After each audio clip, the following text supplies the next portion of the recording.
wajjin dhaabbate kanaatiin jallisne himimmaan koo laalte lubbuu koo fayyisuuf waadaa naaf galte biyya ormaatiitti na wajjin jiraatte yookoonaan dhibbadhu na wajjin dhaabbate kanaatiin jallisne himimmaan koo laalte lubbuu koo fayyisuuf waadaa naaf galte.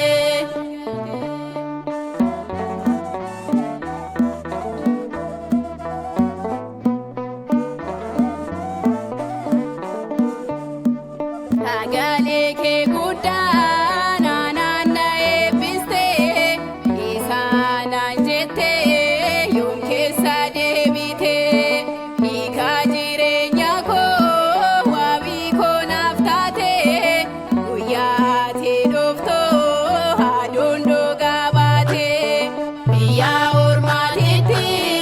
na wajjin jiraatte yookoonaan dhibbadhu na wajjin dhaabbate kanaatiin jallisne himimmaan koo laalte lubbuu koo fayyisuuf waadaa naaf galte.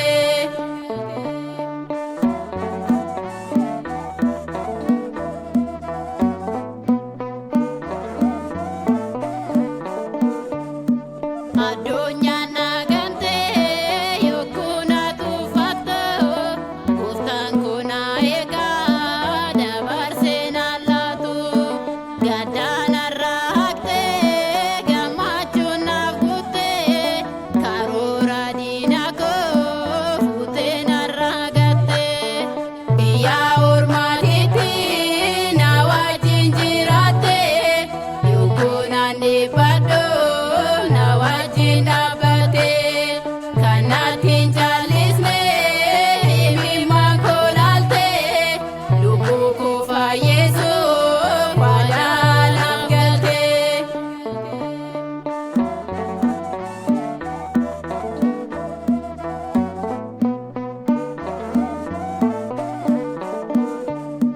Waggoota baay'eedhaaf sirraa na fageesse ulfaadhu gooftaa koo kanarraan na geesse guyyaa ati dhuftoo aduun dhugaa baate hiikaa jireenya koo wabii koo naaf taate biyya ormaatiitti na wajjin jiraatte yookoonaan dhibbadhu na wajjin dhaabbate.